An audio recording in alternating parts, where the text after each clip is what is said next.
Hello, everybody. Welcome to Eternity 2025 movie review. To start off with, I'm giving heavy spoiler warning because this is basically me going through the entire movie with my thoughts alongside of it, with some funny drawings, maybe some clips from the movie. Trying not to get copyright. There isn't a ton of clips out there, so we're gonna do what we can. So to start off the movie, we got an elderly couple bickering in the car on their way to the grandchild's gender reveal. This old couple is Elizabeth Olsen and Miles Teller, also known as Joan and Larry.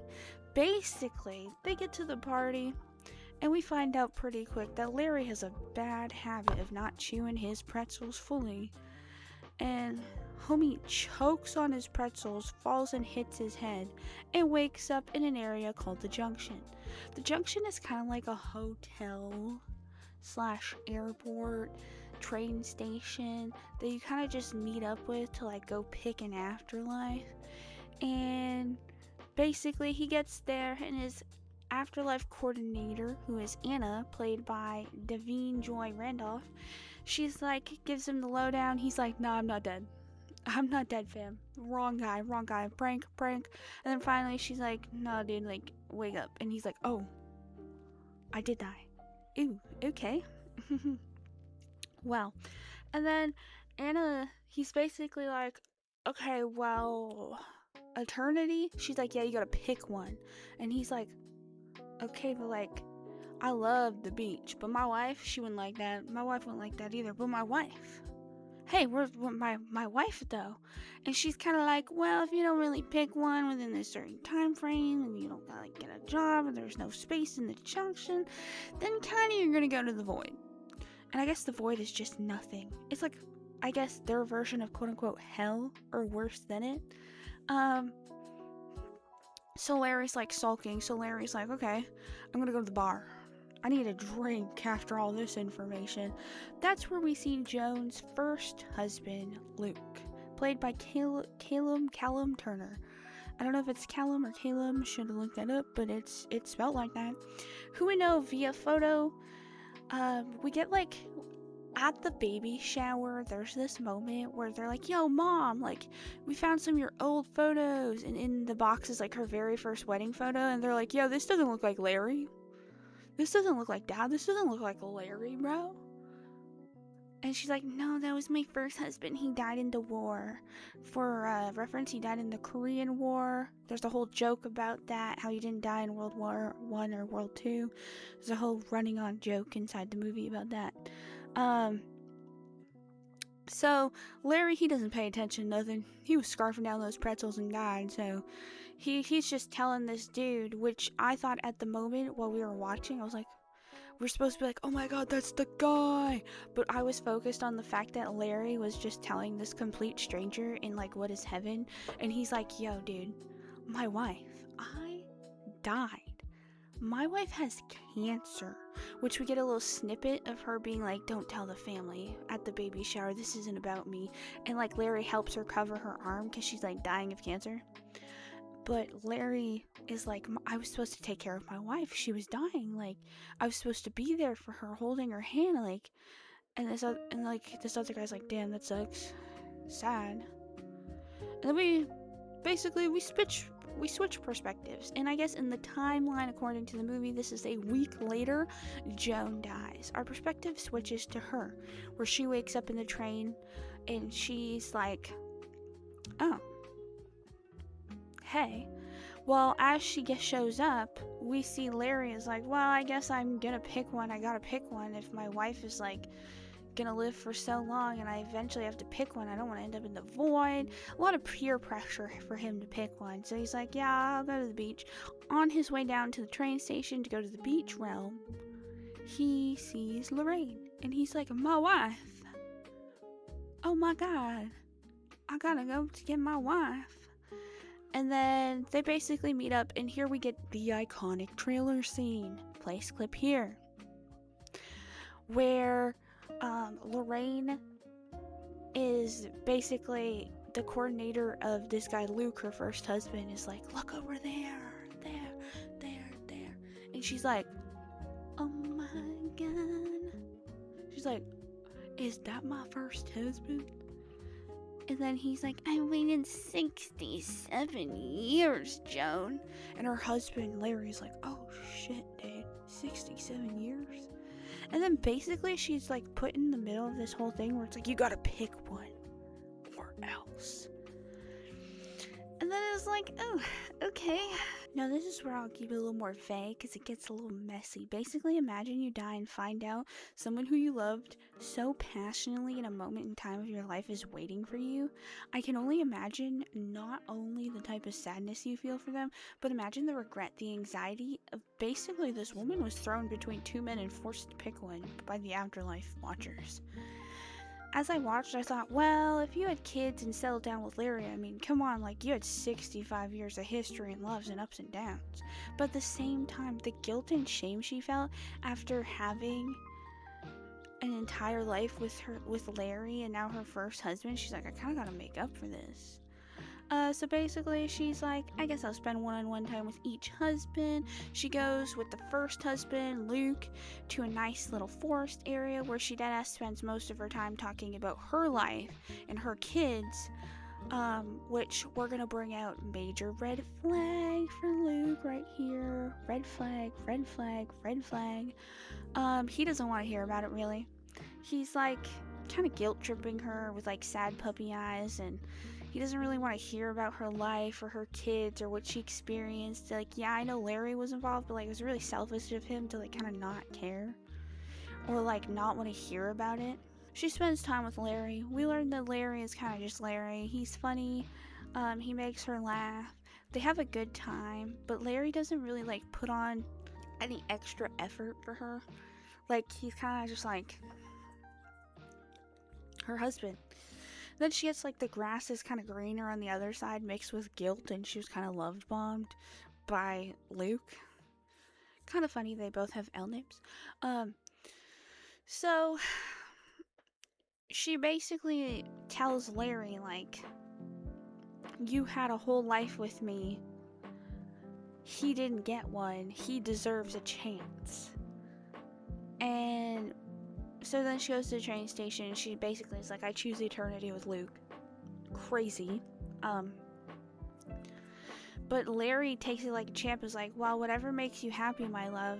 I might just go to the beach then. And that's kind of like the last thing he says to her. And then bam, she goes to the eternity with him. The movie doesn't really say, for context, how many days, years, months go by where she is with Luke, aka first husband, aka if I drew Shawn Mendes from memory. She kind of just keeps going back to this like memory thing where she gets to like watch her life over and over and over and over again, and she's not there to like witness Luke. She's there to look at Larry.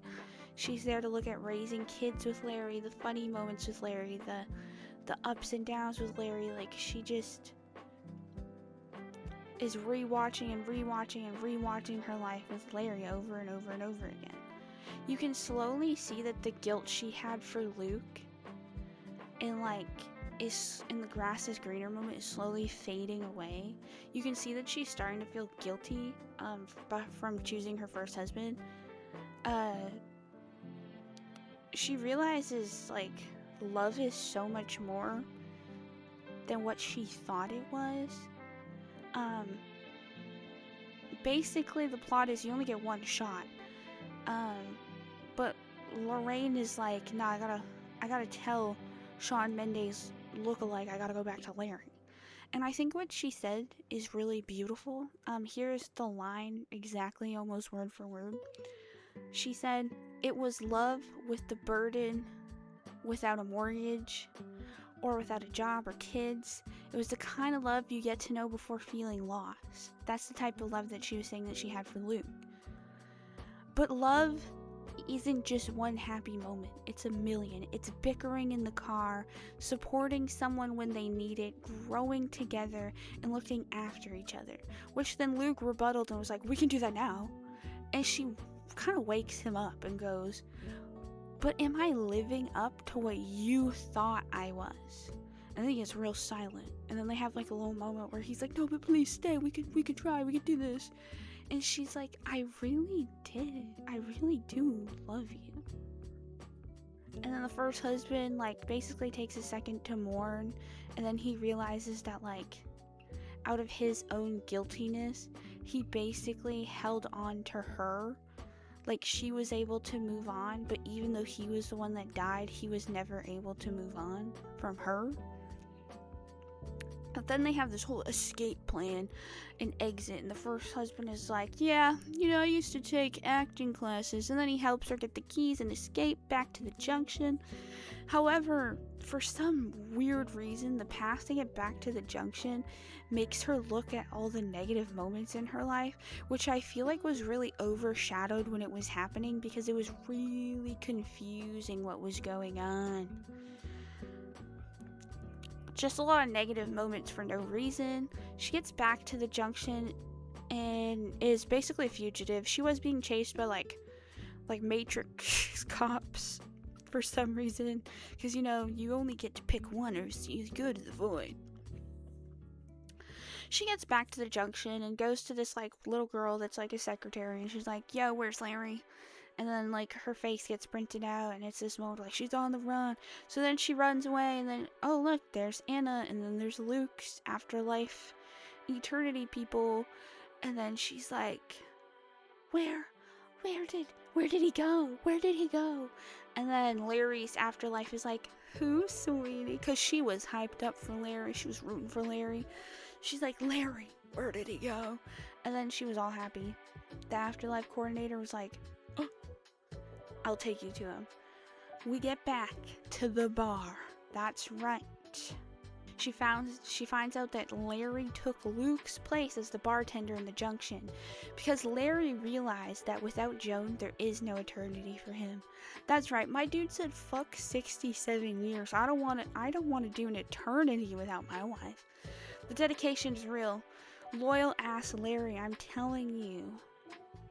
In the end, he somehow, for some reason, forgives her for not choosing him, technically. I would never. And then they go back to living in basically like a broken down thing because they're like, yeah, we have this secret place and like nobody wants to go anymore. It basically looks like a normal white neighborhood in US America. Now, for my full review, the first watch, I was pissed at Joan. I was like, yo, your first husband didn't even deserve a chance, bro. You had 65 years of history with Larry. How can you give that up? But on my second watch, I was like, yo, first husband love bombed her. He, I guess, was perfect in all ways, but not really. He didn't really let her express her life. He did let go and like turned a blind eye to let her rewatch the memories over and over again. But it just ended up with him resenting her. There was a fat lack of communication. And like you kind of felt that there was a weird like mental age gap because technically Joan lived until she was a wise old lady, but he never got to get old. So there's this kind of like personality and likes and dislikes age gap, which was a little bit noticeable. I also wasn't a fan of the like why can't we go in between worlds freely? Where's our family members? Why do only like lovers matter? What about her kids when she dies? Will she never get to see them again? Does time feel like it passes normally? Why did Joan tell Luke that it's real whenever it's kind of not real? Just a lot of weird plot holes that are never addressed. Overall, I think the romance could have been a little better. It had very much like, here are some jokes here and there that kind of aren't that funny, but we kind of want to be a little bit of a comedy. I highly suggest it if you do like romance. However, if you are a widow, I do not think this is the movie for you if you remarried. I think that, I mean, each their own, but I feel like it would very well much give me the ick. And it would make you feel guilty for no reason. I think it would really be messed up. to watch if you were a widow. It gave me this icky feeling, and I'm not even a widow. Overall, I give the movie 3.5 out of 5 stars. So if you enjoy this movie review, leave a like, comment down below if you want me to review any other movies. That can be old, new. If you like this review, let me know. And I hope you have a great, wonderful rest of the day. Good night. Or, I don't know why I'm saying good night. Goodbye.